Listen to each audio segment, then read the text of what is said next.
There we are. Let Facebook do its thing. I got a really snoring French bulldog underneath my desk. It's really hard to go for a walk in the morning with the heat with him, and then the mosquitoes have been terrible, and he needs to stop and dry gas the whole walk. So when that happens, he gets a little temperamental. So he is underneath my desk snoring away, and I'm sure it'll get louder the more I talk because he feels neglected. So, hi Sharon. Hello, hello, hello. I love how Sharon puts these in her calendar so she doesn't miss a beat. Okay, well, what do we got going on today? We're talking about menopause and your gut, why it makes fat loss harder, and what to do about it. As a side note, we're going to continue the menopause talk next week, but we're also then bringing on naturopathic Dr. Christina, who is going to go into more detail about the gut as well. So you're going to want to stay tuned for the next couple of training sessions if this is a topic of interest or something you want to take imperfect action on. And speaking of that, I always love, like how Sharon does, she lets me know in the comments when she's here live. So whether here live or on the replay, just let me know in the comments. It sends like a little signal to me to tell me that you're an imperfect action taker. And so I love knowing who those are in this community. And remember, these trainings are about doing simple better. So I'm always going to break down something a little bit more complicated or something that feels overwhelming or whatever and make it a little bit more simple for you and give you some simple action steps here. And the training obviously is geared towards women who are in perimenopause or menopausal. So sometimes information becomes conflicting because we aren't looking at the age that we're in. So you're following someone who is like giving you advice when you're in your 20s, your 30s, and you're like, oh, I should try that. But really it's missing the boat on this other part here. Hi, Amanda. And so that's what the goal of this is today. And obviously if you're just listening and we're not going to be taking imperfect action, it's going to create a bigger gap between your knowing and your doing. And that's going to lead to a lot more overwhelm. Okay, let's dig in. Okay, so we're going to start off this training, I think, like, obviously to learn about digestion. And like I said, again, in 2 weeks, we'll have a naturopathic Dr. Christina. She'll come back on with me to do another training on digestion, and it's specific to perimenopause and menopause. But today, we're just going to go on a brief overview of learning about digestion and then looking at how it's connected to weight loss and even fat loss. And I'm going to go even as far as muscle building, building or maintaining muscle. So I hope that that's cool. I hope that's why you joined today, and I hope that you're going to take copious notes. But more so, I'm more interested in how you're going to take imperfect action with today. So the thing about perimenopause and menopause is that digestion can sometimes feel different, and for a lot of women, it can feel worse because we're experiencing some hormonal shifts, like a decline in estrogen. Now, estrogen is what helps buffer the inflammation, which we're going to talk about. We're going to talk about cortisol too. So we're going to we're going to dive into that a little bit more. So basically it's to say like, hey, you used to do fine with pooping, used to be fine with bloating, used to be fine with eating certain foods. And now all of a sudden you got more bloating, you got more like hardness or stiffness through your belly, you have more uncomfortableness, you're not going to the bathroom as often. When you are, it could be toggling between really runny or really hard, or you're not inconsistent with it as well.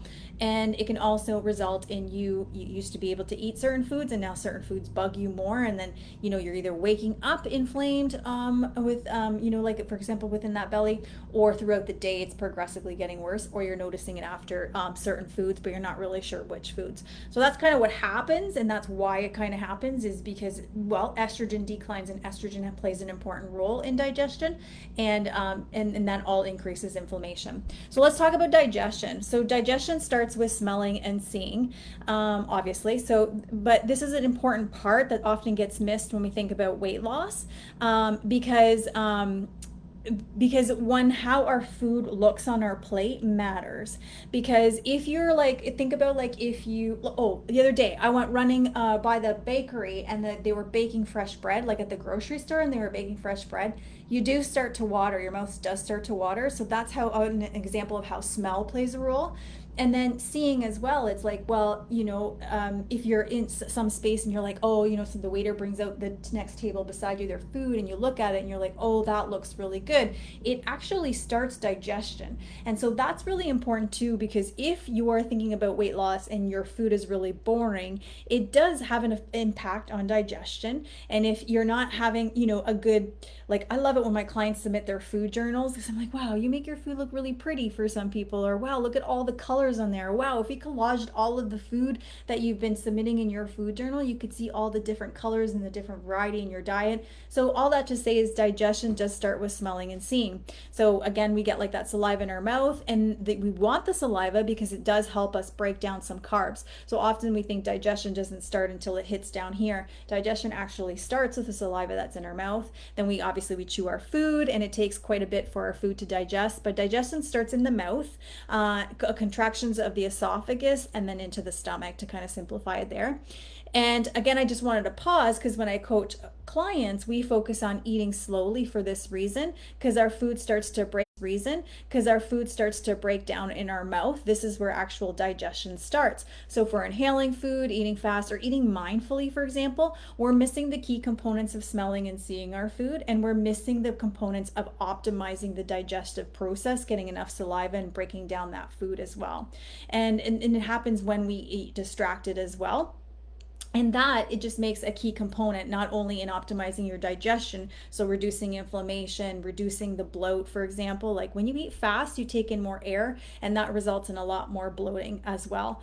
So it does all that, but also, like, I have a couple of clients right now who are at a high level of stress, and we're coaching. So if we're able to eat more slowly, well, guess what? We're able to take down the nervous system from that, sympathetic nervous system into that parasympathetic nervous system. And that makes us more able, I guess, to deal with our stress throughout the day, be more stress resilient.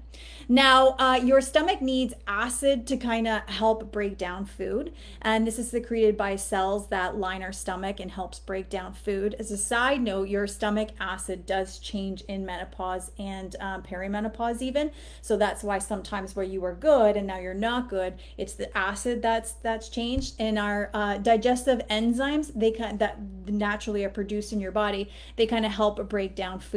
And sometimes we do need digestive enzymes in a capsule form, for example, because our food is not optimally being digested, and so we need some assistance for a period of time. So food breaks down in the stomach, then goes into the intestine, which has three different parts and three different jobs from breaking down the food. So the three different jobs that happen is, something's going to come in and it's going to help you break down your food. Something's going to come in and help you absorb the nutrients from your food, for example. And we want this to happen so we can use the nutrients we're eating in our food. So even though sometimes when you're eating healthy, you can still feel bloated, or you're eating healthy and the weight loss is not happening, well, eating healthy is one. So there's always this saying, it's like calories in, calories out. That is true. The science is there. We can't negate that. However, it's also about what you're digesting. So it doesn't always mean that if you're meeting your calorie target and you're in a deficit, but you're not optimal in digestion, well, then it's still not going to work. And then that's when you get really frustrated, right? So they have the different jobs from absorption to breaking down the nutrients. And then, and we want to be able to use the nutrients in our food. Then the intestine connects to the liver and the pancreas. So the pancreas releases most of those digestive enzymes, and that allows like your fat and your protein and your remaining carbs to break down. And then bile comes into the picture, and that helps break down and absorb some fats. And then we have a series of contractions that continue to push through the gut and the intestines to really break down the food and mix with the enzymes. So here's what I want you to know about the small intestine. It is important for good gut health and for overall health. Like, did you know it plays a part in your immunity? So the amount of times that you get sick, the amount of time, how long you're able to rebound, for example, your tiredness, and your ability to be able to bounce back. So when that isn't working well, we kind of experience a bunch of symptoms, and that's why I guess when we experience a bunch of symptoms, that makes the weight loss or the fat loss harder because now we're dealing with a bunch of symptoms. So, for example, if I'm constantly sick, I'm not able to hit the gym or get my workouts in. If I'm constantly sick, then I'm constantly dealing with that because I have low energy. Or if I'm constantly tired, then that as well. So then it starts to hinder your weight loss and your fat loss. And then what ends up happening is because your body only knows about survival mode, it's only about helping you stay optimal. Well, it's not going to release fat, it's actually going to hold on to your fat because its priority is to get your immunity up or to get you feeling better, right? And everything working optimally there. So that it just is like weight loss just doesn't become a priority, even though that's what you want. So from the small intestine, it goes into the large, and that is where we're absorbing all of the water and the electrolytes. And it's doing this through contractions, and it's happening through the day. And despite what we think when we eat, and let's say we have to go to the bathroom right away, we think, oh, it's moving through me really fast. Food moves through me really fast. And that could be true. But in general, it takes about 36 hours for food to empty a stool. So when you go to the bathroom right after a meal, it's not necessarily you're getting rid of what you just ate. You're generally getting rid of something that you ate 36 hours ago prior, for example. So then you can see, if you're not going regularly, how you end up with a lot more stool, right? And if you're like me, like I was before I got this all kind of remedied to where it is now, I was going 8 times a day, but never emptying. So yeah, that plays a huge role in my inflammation. That plays a huge role, even though I was eating healthy, why I still felt like crap, and a huge role in my ability, or why weight loss was kind of harder, right? So regular bowel movements then become important to have every day. And for some of you, you're not going every day. I have clients when they first work with them, they're going every 2 days or every 3 days, or they're really hard to pass, or they float, or they have food particles in them. They don't feel well afterwards. And some women are also going 2 times a day. So why is that? Well, when we aren't going, we're not getting rid of the toxins, get this, or the excess hormones. And when we're not getting rid of excess hormones, that's when we have more perimenopausal or menopausal symptoms, or that's when you feel like, hey, nothing's working, even though I'm doing all these things. You feel like your weight loss resistance, right? So when this happens, again, we get hormonal balances like estrogen dominance, which makes weight loss harder. Plus, you'll experience some other common symptoms. So you can toggle between constipation and diarrhea. Like the client I just signed on today, it's like one day she's good and then the next day she has diarrhea, for example. So she's toggling between those two things. And then you can experience more fatigue as well. You can experience more brain fog. For some clients, they experience more heartburn. And so that's when you think you need more acid reflux medications. But really, it's that one, we need to get our bowels under control so that we're clearing toxins and excess hormones. Plus, we want to eat slow. Some clients will have GERD. Some clients will experience more headaches, even just more migraines. I've had one client who has a connection between eating foods that are sensitive, her bowels acting up, and then her sinuses acting up as well. So it's just more congestion, obviously getting sick more often, like I said. So lastly, your rectum is where the stool is stored and where it sends the signal to your brain. It's like time to go. So that's kind of how digestion happens from start to finish. And I think we often think it's like eat and then it ends up a stool, but there's a series of processes that happen in there. And so even though we're eating healthy or we're working out or we changed our snacking habits or whatever, well, there's a series of actions in there, right? Or triggers in there. And if we don't have the right inputs going in to trigger this reaction doesn't happen. And then it's what you're doing doesn't really work. I hope that makes sense. Give me a thumbs up if that does. So let me sum it up for you and how it's connected to having a hard time losing fat or losing weight. And we haven't really touched on stress and inflammation yet. We're going to get to that one. So when you aren't going regularly, what it looks and feels like matters too, obviously. We lower our immunity and we don't bounce back as well. We get low energy and we get a buildup of hormones, and all that makes it harder to lose weight. Plus, you just feel shittier when that all happens, right? And then even if we're eating healthy or clean, if it's not working optimally, we aren't taking all the nutrients or able to use them. So instead, we get a buildup of toxins, which is the opposite of what you're doing. So you're sitting there thinking, I'm doing everything and nothing is working. But your body's like, I'm so busy clearing out toxins. I'm doing everything, but you're feeling like nothing is working. So that's kind of how to sum it up you now understand how digestion happens. hormones, but also just to kind of sum them up. Okay, well, how is that connected to weight loss? And hopefully I've explained it in a way where you can kind of explain it to your girlfriend, because that's important too.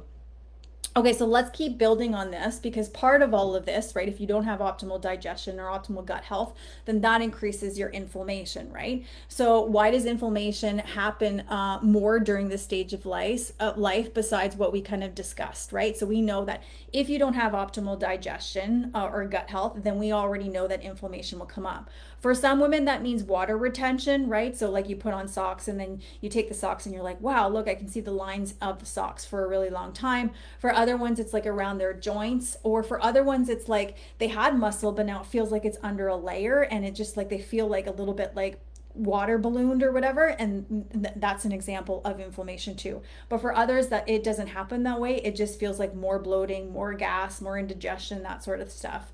So well, this is why it happens. Our estrogen goes down, and that means we have a harder time keeping inflammation down, because you need some of the estrogen in order to buffer the inflammation. So we can blame hormones here, but we can also blame other things like food sensitivities. So food sensitivities do kind of creep up, particularly around carbohydrates or the types of carbohydrates. That's why it's recommended to eat more carbohydrates with more fiber, and also to pair your carbohydrates with something like protein to, buffer the insulin response that we're getting, because we're more sensitive to that too as we age, on a side note. But basically, food sensitivities are going up. You're still eating foods that make you feel sensitive, and so therefore inflammation still stays up, right? A lack of sleep, because sleep is where you kind of like rest and digest happens, and so if you're eating really late at night, or you're eating bigger meals, or if you're drinking alcohol, you'll have more interrupted sleep, or you might fall asleep but not staying asleep. You might sleep but not wake up refreshed, and that sort of thing. So sleep is where you kind of heal the body, and so if we're not getting optimal sleep, and it doesn't have to mean that it's 8 hours, if we're just not getting good sleep, then we're not decreasing the inflammatory load.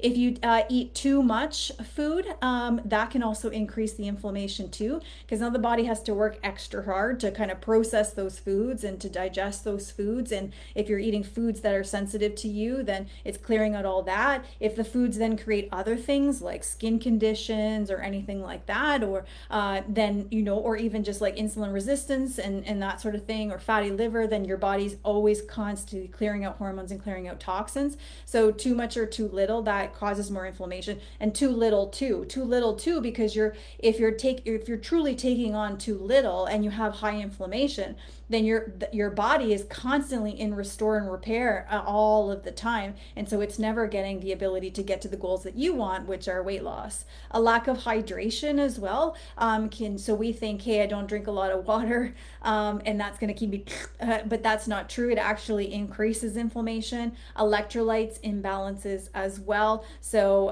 and sometimes electrolyte imbalances are really hard to know if we have one.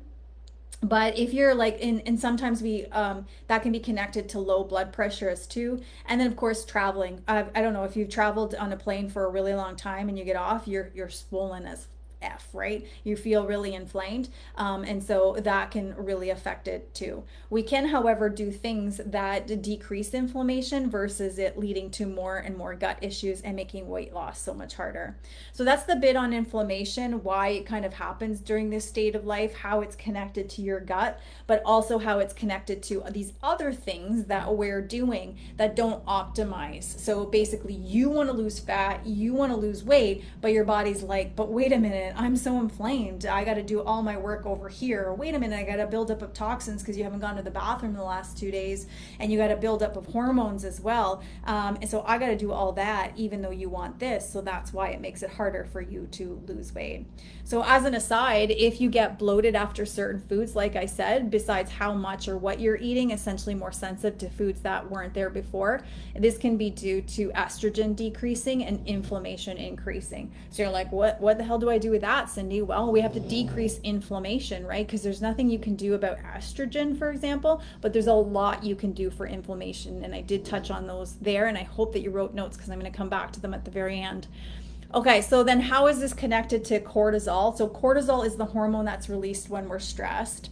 And what I want to caveat with stress here is that it doesn't have to be like a big T trauma. It doesn't have to be something traumatic, like I was abused when I was younger, or I had an alcoholic father growing up, for example. It doesn't have to be that kind of stuff.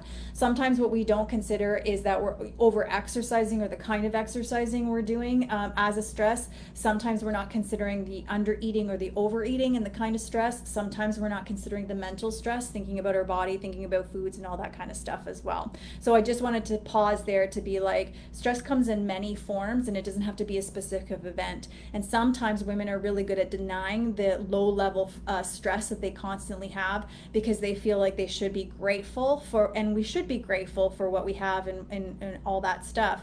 But we're not grateful to the point where we're denying that we do have a level of stress. Or sometimes women are like, don't complain about it, you're being a victim or whatever. But it's separating that from being like, the fact is that I do have a low level hanging of stress that's constantly with me, mindset, emotional, physical. So when that happens, cortisol goes up, and we don't have the estrogen to buffer that inflammation. So estrogen, I know, sucks for like weight loss. Like, that men will lose weight a lot faster because they have higher testosterone and they'll put on muscle a lot faster. But estrogen has so many great benefits. It's not a complete poo-poo. It has a lot of great benefits in terms of, like we're seeing, 1 for inflammation, 2 for gut health as well, but 3 now we're seeing it from the cortisol perspective. So what happens when cortisol goes up and then you don't have the estrogen to buffer it, and then inflammation goes up? That's when you get bloated, and then that's when you retain more water. You feel less fit, like your muscles then all of a sudden are not visible. You can also see the weight go up, and so it has nothing to do with you gaining more fat or anything like that. It could be that you're retaining a lot more, and so that's when you see your weight go up, and then you can experience other symptoms too. So here's what I want you to know about cortisol and digestion, all right? So in order for us to digest food well, we need to be in that parasympathetic state. So parasympathetic state is basically like your kind of rest state, our rest and digest portion of the nervous system. But unfortunately, we are typically stuck in a state of fight or flight because we're all super stressed, right? So like, think about this. You're rushing around. So you get up in the morning, it's about rushing the kids out the door to get them to school or to get them to their activities. You get home, you have to quickly throw something in for dinner or whatever. You're stressed because of the state of your house, or how much you feel behind, or a bad day at work, or a bad conversation, something's going on with a friend. You got to shuttle your kids to work. Then you're at home and you're like, I just need to go to bed now. I don't have energy for myself. I don't have energy for anything else. I don't even have energy for my husband. So that as well, we don't consider as a form of stress, right? And that keeps us stuck in the fight or flight. So rushing around, not sleeping enough, cutting out carbs as well. Cutting out carbs was cool in the 80s, but it's not in this age.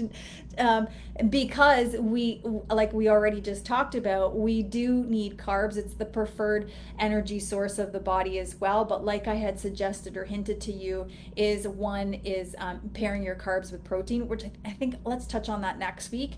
Not eating enough, over exercising, you're just kind of go. Plus, when we're in perimenopause or menopause, now that estrogen decreases, our stress tolerance also goes down, so it's much easier to kind of slip in fight or flight than ever before. So basically, like an example of this would be like the dog snoring, for example. It's like you used to be able to tolerate it, you used to never hear it, and now all of a sudden you're in that agitated state a little bit more, and it's now, shut up, stop snoring, F off, right? So that's kind of happening a little bit more. So that happens because estrogen decreases at the same time your estrogen goes up. And so if you're always in that fight or flight, for all the reasons that I kind of listed, then, fat loss or weight loss is not going to happen. Why? Well, when we're in that state, blood flow diverts away from the gut and the abdomen to our limbs, and that slows down digestion. So being in a state of rest or digest is crucial for digestion. One of the reasons why they say, like, okay, lay on the floor and put your legs up against the wall is because, for digestion, is because, well, if you think about it, if you're high stress and you're inflamed or whatever, all of that's going to go to your limbs, so your legs and your arms. And so if you put your legs up in the wall, you're trying to divert some of that attention back into your belly to help you with digestion, to kind of settle the inflammation or the bloating that kind of happens. So being in a state of like that rest or digest is crucial. And we think it's like, one, we don't want to lay down right after a meal. That's not necessarily going to help with digestion. Actually going for a walk will, and it'll help with your blood sugars as well. But we want to make sure, that's why we want to look at our sleep quality, is because that's where rest and digestion happens as well. And then you think about like eating while distracted or working can take us into fight or flight really easily. And so when we're in that, we're slowing down digestion, we have poor absorption of the nutrients, and then we get more bloating as well. Not chewing your food enough, like we talked about, well, that can cause more bloating, because the act of chewing makes the chemical digestion that follows a lot easier. Plus, if you're just like eating food really fast, you're taking in more air as well. When you take in more air, that's when you get more bloating and kind of indigestion feeling, or sometimes you feel like just like more gassy as well.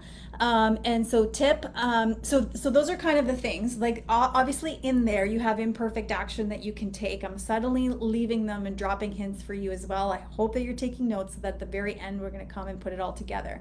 But I'm dropping hints on how you can reduce that cortisol stress connection that's very much connected to inflammation, very much connected to gut health, which is all connected to weight loss and fat loss. This is what a lot of diets miss, right? It's like, just eat these foods, just drink these shakes or whatever, and you might feel good for a certain period of time, but it's not, one, optimizing you at this stage of life, and two, it's not teaching you all of this, and three, it's not actually looking at clearing out the toxins or the hormones as well. Okay, so one of the tips that I wanted to give you here is that water. So water is really important, obviously, for decreasing inflammation as well, and it helps you kind of clear out the system.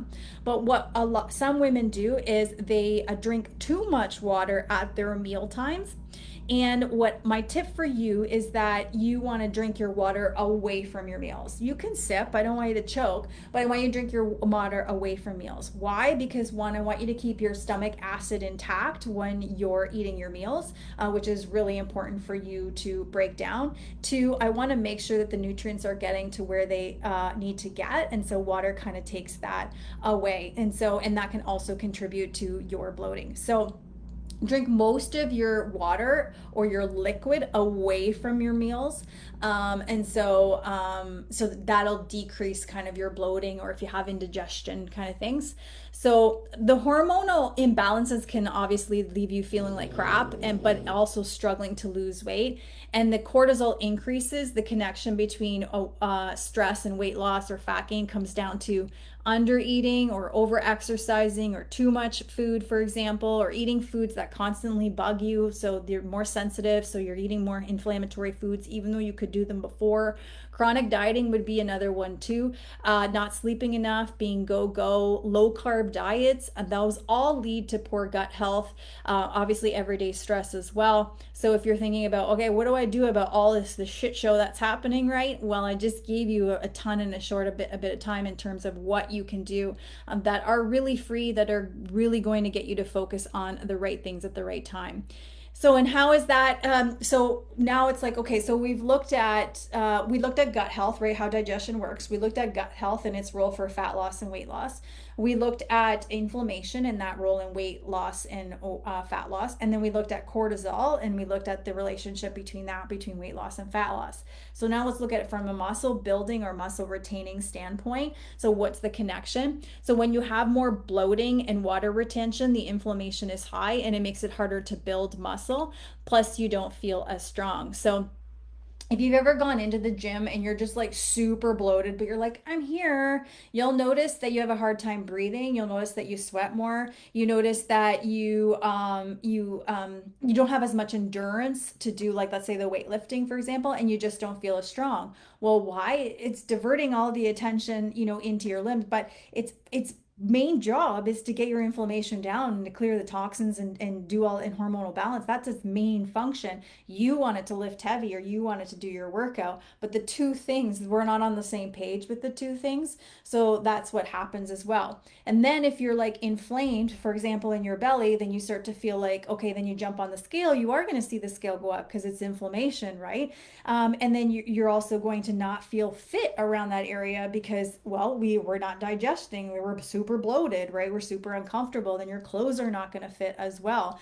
Then if you have like the water retention or whatever, your muscles are just not going to be as visible. So you're going to look in the mirror and you're going to be like, well, yesterday and now this, it's like, what is happening? And then you're kind of all over the map. So that's kind of the connection between all of that and building muscle or retaining muscle. So then how is that connected to thyroid? So when inflammation is high and cortisol too, our thyroid starts to take a nosedive too. And this is the thermostat is like your body's no the thyroid is like your body's thermostat. It dictates how many calories our bodies burn at rest and even in our workouts too. And to add more to kind of all of this, sometimes we have a harder time regulating our blood sugars as well. So the gut plays a big role, right, in clearing out toxins, balancing the hormones, being able to take in and use the nutrients from our food and keeping our immunity strong. We've got that. Then inflammation creates a whack load of symptoms. Prioritizing weight loss, it makes that harder. Building a retaining muscle, that makes it harder. And then it starts to mess up how many calories you burn at rest by way of your thyroid and can even mess up your blood sugar levels, another way for you to store fat. So when you jump on the scale, so that's kind of what happens, right? So like in a nutshell, I just kind of gave you the Coles notes of like, this is what's happening during this time. And this is why, we end up feeling like we're storing fat versus burning fat. So what I want you then to know is like, okay, well, you're going to be jumping on the scale because this is what women tell me as well, is like they're jumping on the scale and they're seeing their weight go up and they're like, I'm doing everything. Why F is none of this working, right? Why can't I just do this? And so what I want you to understand is that there's a series of factors that are happening that result in that number going up that have nothing to do with fat gain. So for example, is one more or less salt, right? More salt equals more fluid retention. So when you jump on the scale and it's high, it doesn't necessarily mean it's fat. More or less carbs. So 1 gram of carbs, you need 3 to 4 grams of water to digest it. So it's not necessarily fat, it's that you have more water in your body. And that's why when you drop carbs right at the beginning, you drop a lot of weight. But then when you add it, it's like all of a sudden all the weight comes back. Well, that's why you're not necessarily losing fat, you're losing water weight. And then harder workouts the day before, that can increase more inflammation in your body. So then it's not fat that you're gaining on the scale. A poor night's sleep increases more inflammation and fluid retention and inflammation because you're not getting digestion either. So then it's not fat that you're gaining on the scale. Constipation, right? You haven't pooed. Do you know how many times I've weighed myself as kind of like a joke, and I've weighed myself, gone to the bathroom, and been down 1 to 1.5 pounds afterwards? Like, if you're not going poo, you're getting an accumulation of toxins, you're getting an accumulation of hormones, you feel like crap, and the scale's not budging. If it's going up. And so it makes you more poop in you makes you heavier.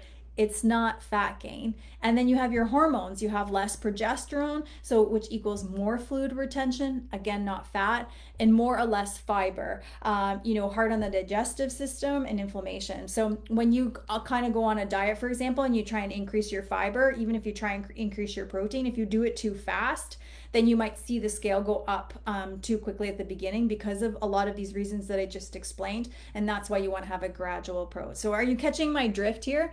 When I coach women, it's customized to them. And we always start with my signature 10-day gut protocol. And here's the thing I want you to understand. After coaching women for 15 plus years, most women have done cookie cutter programs. You get it and have to kind of do it on your own. They don't work because, well, what we talked about today and aren't based on kind of your specific needs, let alone addressing your hormone changes during, perimenopause and menopause.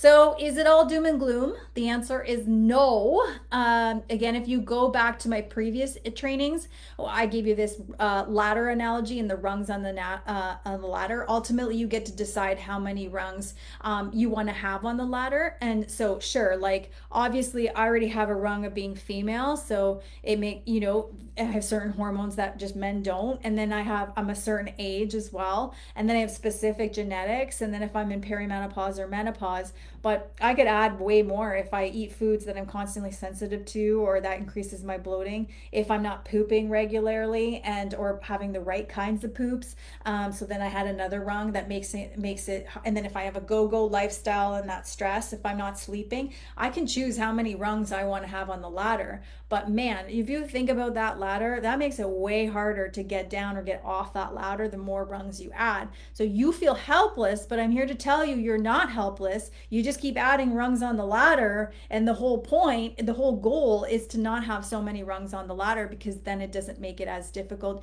even though we have certain rungs we can't get rid of. So one, I can limit the number of rungs so like for example, I already talked about one, you can optimize your digestion, decrease your inflammation, counting that as part of your weight loss strategy, because chances are you have not counted that in. So what I want you to do next is I want you to hit into the comments if you've been listening to this, whether in the live or the replay. And if you were listening carefully, I gave you a few other things in perfect action that you can take to decrease the rungs on the ladder. Some of those were eating slow. Some of those were, chewing lots, and not drinking a lot of water with your food, getting your bowels moving every day, changing our diets, because what used to work doesn't work at this stage of life. What else did you hear in this training that you can do to reduce the rungs on the ladder? That's what I want you to hit me up in the comments and tell me. You can tell me what else you heard. So we got a good list going in the comments as well. And that's going to help other women that are hesitant to join today's training. But also is, what did you hear as a free imperfect action you can take? Because again, like I said, if you're just listening to this and not doing anything with it, you widen the gap between knowing and doing. And we want to close the gap or bring the gap closer together, right? We don't want a freight train in between. We want a smart car in between those two things. So what did you hear as a free imperfect action you can take? And that's what I want you to hit in the comments. I gave you many different things that you can try, and that can feel really overwhelming. So you just have to pick one and commit to it. And then if you want, come back to the training and add the next one. So I hope that I'm going to hear from you in the comments. All right, consider these trainings as a glass of water. It holds value when consumed, not when left untouched. So drinking it once only provides momentary benefits, but consistently drinking it yields maximum results. AKA, you need to be an imperfect action taker. You need to close the gap between knowing and doing. You need to ask yourself the dang questions. You need to make a commitment to taking imperfect action. And remember, it's about doing simple better. And I can't wait to hear your answers in the comments as well, in terms of, what did you hear as your free imperfect action that you can take? So if you find yourself needing support outside of this community and these trainings, reach out. I coach women 40 plus to stop constantly dieting, know how to make empowered choices so that you're not confused. You're not, there's so much out there. I need you to be flexible, because life moves at different rates and things happen, especially as we get older. So you need an approach that's flexible versus all or nothing or perfect. And it's really about getting your freedom back. And then, when we get all of that, when we coach together, we're also optimizing your hormones and your gut health too. Okay, so that leaves me to the end of today's trainings, but your job is not done, because you need to head to the comments and tell me about that imperfect action like I laid out. Until next week, I'll see you then.